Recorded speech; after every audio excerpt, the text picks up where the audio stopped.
¿Qué podemos hacer entonces? Mi tesis es esta.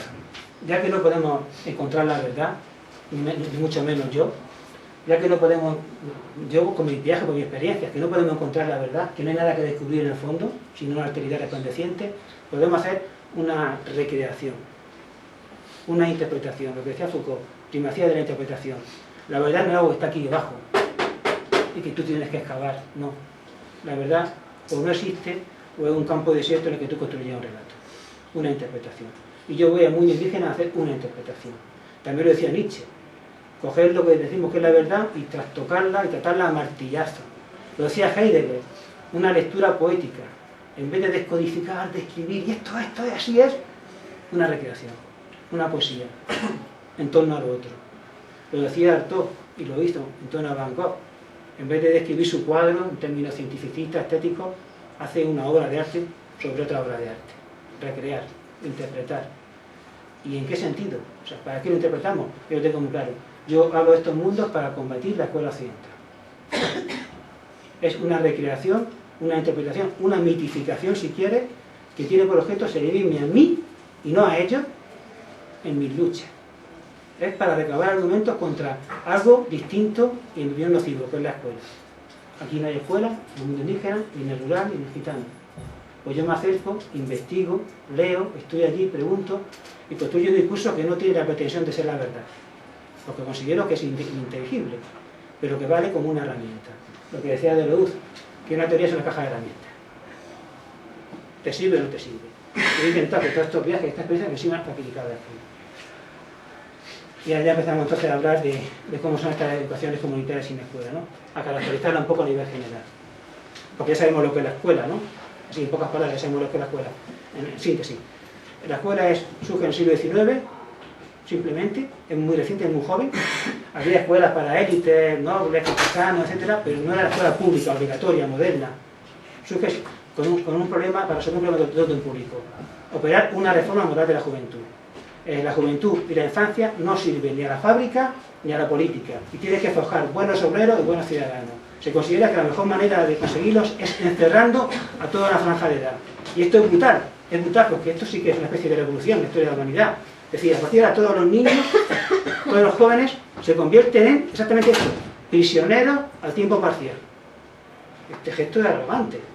Empieza en el 1800, en Francia, por y tanto, y en poco tiempo se pasa de una juventud suelta a una infancia confinada. Un estudiante es un prisionero a tiempo parcial, así de claro. No ocurría fuera de Europa, ocurre aquí, lo hacen un puñado de hombres. Esa es la escuela. Tiene que reformar su conciencia porque no están bien. Los jóvenes no están bien, no son como requiere la política, no son buenos ciudadanos. Y no lo que requiere la fábrica, no son buenos obreros. Entonces tenemos que encerrarlos, hablarles y domesticarlos. Es la técnica de domesticación social. Surge la pedagogía para convencer a los profesores, a los domesticadores de que hacer bien. Porque es muy complicado pensar que tú estás haciendo el bien ante un atajillo de reclusos. Eso también lo decía Nietzsche. Es muy difícil hacer el mal a sabiendas. Tenemos que mentirnos para sobrevivir. Entonces la pedagogía es como esa droga que te inyectas, te inoculas, para cerrar los ojos a la evidencia de que estás castigando, torturando. De que no hay ninguna razón para que ese niño esté ahí y no en la calle. Para que le hable de Napoleón cuando no quiere saber nada de Napoleón y le interesa más a lo mejor otro tema. Tú eres consciente de que haces el mal o que eres tonto. Y si no eres tonto, sus responsables que te dicen, no, que estás demostrando actitudes críticas, que lo haces tolerante, que estás educando. Te inyectas esa dosis de engaño y la pedagogía tiene que administrar esa dosis a cada profesor para que pueda seguir en ese trabajo que es objetivamente un ejercicio diario de la crueldad. Que es la crueldad. ¿Y qué es el profesor? Un educador. Sí, yo creo que sí. Pero uno entre muchos. O sea, hay educadores naturales, como los padres, los abuelos, fortuitos, como ese amigo que encuentras por la calle, que tiene un dominio en un campo temático, y tú dices, hostia, y te acercas para que te hable, ya sea de música, ya sea de construcción, ya sea, ¿no? Es tu educador, y lo has elegido. Fortuito, elegido, como ese amigo que tiene las cualidades que tú dices, este tío vale la pena, yo quiero hablar con él porque tiene unos valores, es un educador que tú has elegido. Comunitarios, como la tribu, el clan. Y existe la autoeducación. Y luego está este hombre, profesor, que tiene un rasgo que lo especifica. Es el único educador mercenario. En sentido riguroso de la TRAE, mercenario. En lo político, porque como decía Cortázar, su lema es mandar para obedecer, obedecer para mandar. Así. Llegas ahí, tienes que dar clases, reglamentos, órdenes, jurisdicciones. Tienes que obedecer, jefe de estudio, directivas, para mandar. Y mandar, porque lo que se te pide es que mandes para obedecer. Luego estás inserto en la cadena de la autoridad. Es clarísimo. Un profesor antiautoritario es una mentira. Porque por esencia está inserto en la cadena de la autoridad. Y en lo económico lo dice Steiner, que era un tío hasta liberal, hasta conservador, porque es el único educador que pasa factura. Que dice, te hago un bien a la humanidad, a la sociedad, pero quiero que me paguen por eso. Luego el profesor es un educador mercenario. Y esa es la escuela, ¿no? Rasgo entonces de esta otra escuela, de esta educación no escolares, que yo he visto en esos entornos. Uno, es siempre una educación de, en y por la comunidad. Es decir, todo el colectivo, ya sea gitano, indígena, rural marginal, se educa a sí mismo, educa a todo el colectivo a lo largo de toda la vida. No hay una secuencia de edad, no hay un rastro, es decir, cuidado que estos son el problema. A esto hay que trabajar duramente sobre su conciencia. Hay que meter la mano en su cerebro y en su corazón. No, sino que toda la comunidad se autoeduca hasta el final, porque allí la educación se respira. No existe la palabra educación en estas culturas, porque es algo que pasa. Diría Derrida que no se puede construir. La escuela sí, la educación no, porque pasa, ocurre, acontece. Igual que el derecho se puede construir, pero la justicia no, es algo que tenemos ahí en la cabeza, algo intuitivo, y el derecho se puede construir, pues la educación pasa, no es deconstruible.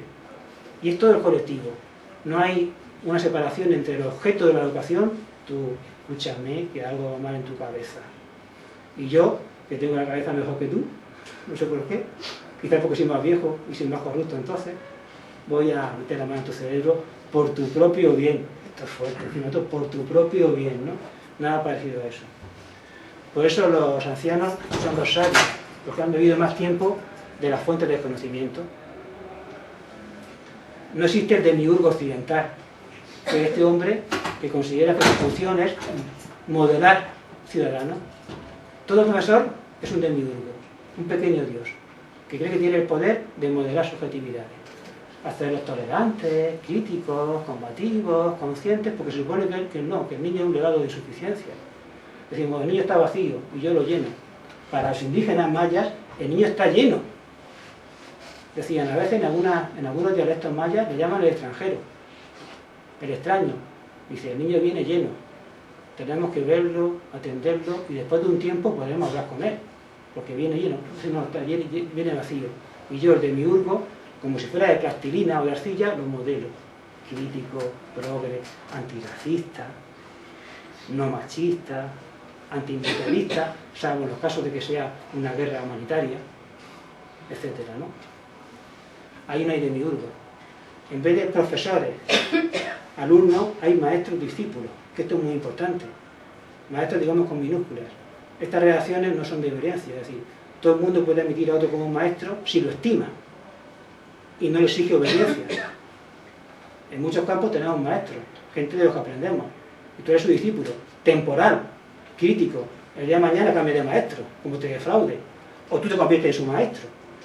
En la comunidad todos son maestros, sobre todo los ancianos, pero tú lo eliges el maestro. No hay un horario, una disciplina, un temario, un currículum, una obligación de este profesor, te guste o no te guste. Es un hijo de puta, sí, es verdad, pero es un hijo de puta, vale, tienes que escucharlo, ¿no? Es mi maestro porque me queda bien, porque tiene un valor y me hace cosas como algo casi básico, porque estoy bien a su lado, respiro un saber, quiero aprender de él.